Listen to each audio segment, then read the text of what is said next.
Magandang gabi po sa ating lahat. Ang aking ibabahagi ngayon sa ating daily devotion ay makita sa unang mga hari, Kapitulo 1, versikulo 1 hanggang 8. Ito po ang nakasulat. Matandang-matanda na si Haring David at kahit kumutan pa siya ng makapal ay giniginaw pa rin siya. Kaya sinabi ng kanyang mga lingkod, "Mahal na hari, payagan niyo po kaming maghanap ng isang dalagita na mag-aalaga sa inyo. Tatabihan po niya kayo para hindi kayo ginawin." Kaya naghanap sila ng magandang dalagita sa buong Israel at nakita nila si Abishag na taga Shunim at dinala nila siya sa hari. Talagang maganda si Abishag at maging tagapag-alaga siya ng hari, pero hindi sumiping ang hari sa kanya. Ngayon si Adunya na anak ni David kay Hagit ay nagmamayabang na siya ang susunod na magiging hari. Kaya naghanda siya ng mga karwahe at mga kabayo at 50 katao na magsilbing tagapagbantay na mauuna sa kanya. Hindi siya kailanman pinakailaman ng kanyang ama na si David at hindi sinaway ang kanyang mga ginagawa. Napakagwapong lalaki ni Adunya at ipinanganak siyang kasunod ni Absalom. Nakapag-usap siya kay Joab na anak ni Seruya at sa paring si Abiatar tungkol sa balak niyang maging hari at pumayag ang dalawa na tumulong sa kanya. Ngunit hindi pumanig sa kanyang paring si Sadok at ang propetang si Nathan, pati si Binaya na anak ni Jehoiada. Gayon din sina Simi at Re at magiting na bantay ni David. Yun lang po. Maraming salamat. Purihin ang Panginoon. God bless. Magandang gabi po sa ating lahat. Ang aking babasahin ay makikita sa unang mga hari, Kapitulo 1, versikulo 9 hanggang 16. Nagandog si Adonias ng maraming tupa, baka at minatabang toro sa bato ng Sohelete na malapit sa Enrohel. Inanyahan niya roon ang kanyang mga kapatid, ang mga anak ng hari at ang mga opisyal ng hari mula sa lipi ni Juda. Ngunit hindi niya inanyahan ang propetang si Nathan, si Benayas at ang mga bantay ng hari at ang kapatid niyang si Solomon. Kaya kinausap ni Nathan si Bathsheba na ina ni Solomon. Sabi niya, "Hindi ba ninyo alam na ipinahayag na ni Adonias na siya ang hari at ito ay lingid sa kaalaman ni Haring David? Kung gusto ninyong iligtas ang sarili ninyong buhay at pati ang buhay ng inyong anak na si Solomon, ito ang may papayo ko. Pumunta agad kayo sa hari at sabihin sa kanya, hindi ba't ipinangako ninyo sa akin na si Solomon ang maghahari sa kahalili ninyo? Baka si Adonias ngayon ang naging hari.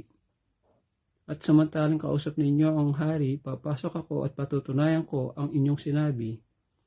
Pumunta nga si Bathsheba sa silid ng hari at noon ay matandang-matanda na at si Abiasag ang dalagang taga-Sunem ang nag-aalaga sa kanya. Yumuko si Bathsheba at nagpatira pa sa harapan ng hari. "Anong kailangan mo?" tanong ng hari. Yun lang po. Amen. Isang pagpalang gabi po sa ating lahat. Ang amin pong babasahin ngayon ay mula sa unang hari, chapter 1, verses 17 to 30. Sumagot si Bathsheba, "Mahal na hari, nangako po kayo sa akin sa pangalan ng Panginoon na inyong Diyos, na ang anak nating si Solomon ang papalit sa inyo bilang hari. Ngunit ipinalagay ni Adonia na siya na ang hari ngayon, at hindi mo ito alam. Naghandog siya ng maraming torong baka, mga pinatabang guya at mga tupa. Inanyayahan niya ang lahat ng anak mong lalaki, maliban kay Solomon na iyong lingkod. Inanyayahan din niya ang paring si Abiatar at si Joab na commander ng inyong mga sundalo. Ngayon, mahal na hari, naghihintay po ang mga Israelita sa inyong pasya kung sino po ang papalit sa inyo bilang hari.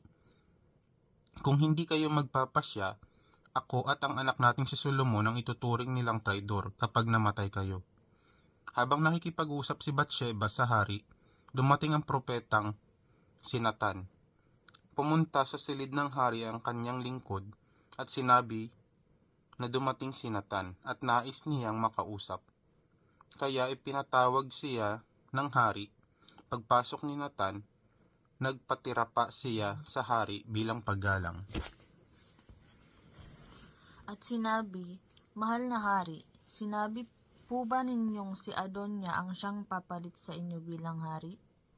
Ngayong araw na ito, naghandog siya ng maraming toro, pinatabang guya at mga tupa, at inimbita niya ang halos lahat ng inyong anak na lalaki, ang commander ng inyong mga sundalo at ang paring si Abiatar.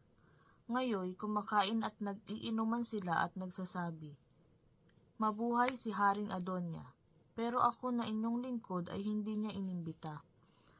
Pati na rin ang paring si Sadok, si Binaya na anak ni Jehoiada at si Solomon na inyong lingkod. Ito po ba ang pasya ninyo, mahal na hari, na hindi nyo na ipaalam sa amin kung sino ang papalit sa inyo bilang hari? Sinabi ni Haring David, sabihan mo si Batsheba na pumunta rito. Pumunta si Batsheba sa hari. Pagkatapos sumumpa si Haring David, sinusumpa ako sa buhay na Panginoon na nagdikta sa akin sa lahat ng kapahamakan, natutuparin ko ngayon ang pangako ko sa iyo sa pangalan ng Panginoon, ang Diyos ng Israel, na si Solomon na ating anak ang siyang papalit sa akin bilang hari. Amen. God bless po.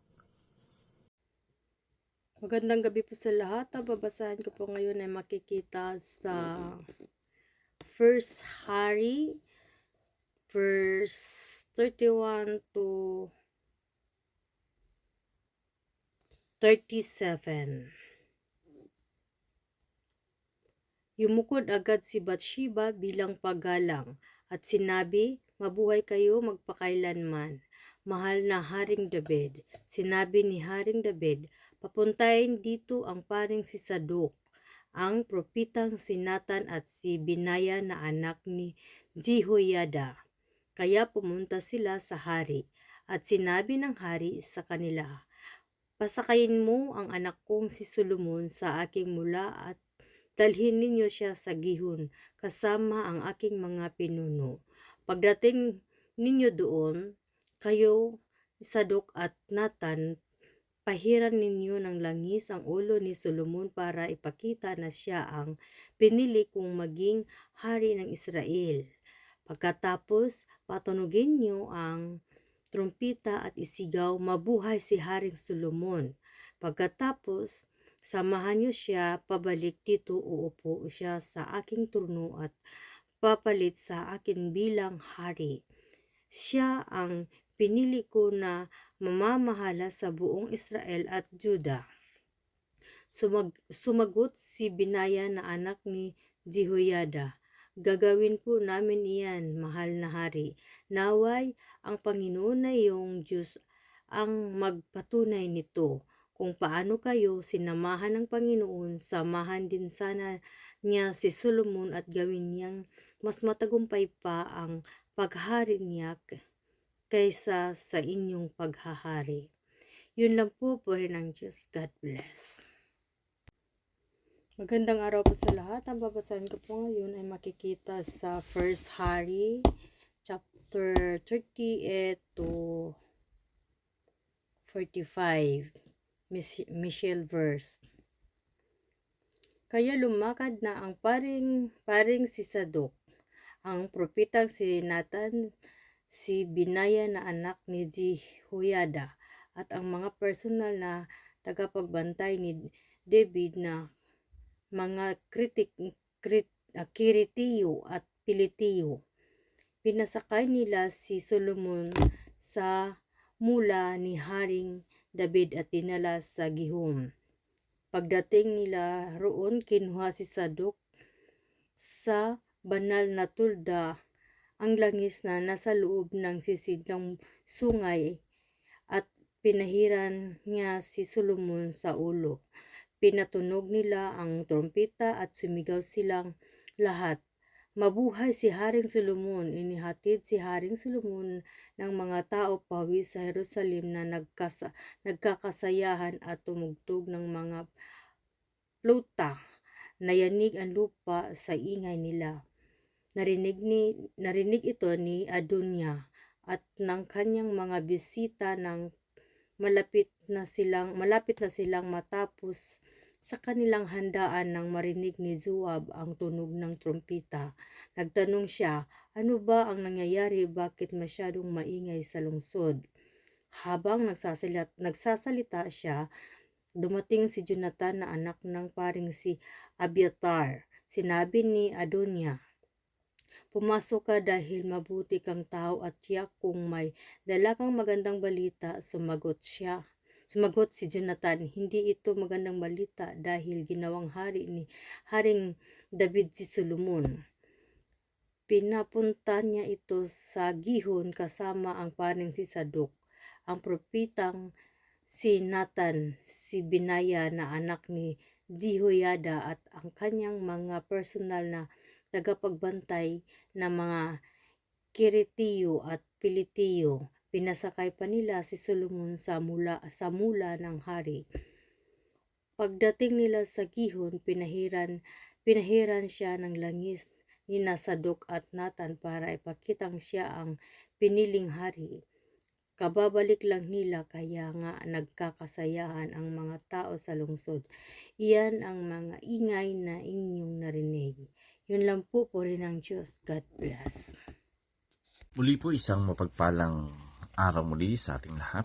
At sa pagkakataong ito muli po nating natapos ang 1 King chapter 1. At ang itinalaga po sa atin, ito po ay verses 46 to 53. Sabi po dito, at ngayon po nakaupo na si Solomon sa trono, pati ang matataas na opisyal ng hari ay pumunta na po kay Haring David at siya ay binati. Sabi po nila, lubinawa ng inyong Diyos na ang pangalan ni Solomon ay maghigit na dakila kaysa inyong pangalan. At ang paghahari niya maging higit na dakila kaysa sa inyong paghahari. Yumuko ang hari sa kanyang pagkakaika at ganito ang sinabi, purihin si Yahweh ang Diyos ng Israel, sapagkat minarapat niya makita ko sa araw na ito ang isa sa aking mga anak na nakaupo sa aking trono.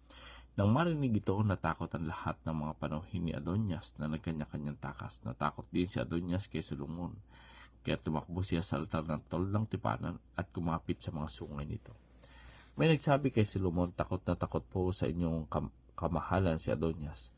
Nakapit siya sa sungay ng altar at ipinasasabi na hindi siya aalis doon kung hindi muna kayo mangangako na hindi ninyo siya papatayin. Sumagot si Solomon, kung mapapatunayan niyang siya ay tapat, hindi siya mamatay. Wala ni isang hibla ng kanyang buhok ang malalaglag sa lupa. Ngunit kung hindi, siya ay mamatay. Kaya't pinapuntahan niya si Haring Solomon. Kaya't pinapuntahan siya ni Haring Solomon at ipinakuha sa altar. Paglapit ni Adonias, nagpatira pa ito sa harapan ni Haring Solomon at sinabi naman sa kanya ni Solomon, umuwi ka na sa inyo. So dito po natin makikita na ang pagkakahilang po kay Solomon ay hindi po ito dahil sa siya ay anak ni Bathsheba or anak po siya ni David, kundi ang pagkakahirang sa kanya ay bilang siya ay pinili ng Diyos. Lagi po natin tatandaan na ang mga pinuno ay ang Diyos po ang humihirang. So ibig sabihin, kahit ito ay angkinin ni Adonias, ano man yung gawin niyang pamamaraan para makuha yung pagiging hari, ay hindi po talaga ito mangyayari, sapagkat si Solomon ay itinakda talaga ng Panginoon na maging hari ng Israel. At dito makikita rin po natin na yung ginawa ni Adonias ay pansamantala lamang, na kumbaga hindi ito nagtagal, sapagkat ito ay hindi kalooban ng Panginoon, kung kaya't dumating na rin sa punto na nagkaroon din po siya ng takot. So dito po natin makikita na sa kabila nito, pinatawad din po siya ni Solomon. So God bless everyone. Ang Panginoon po ang mapupurihan. God bless.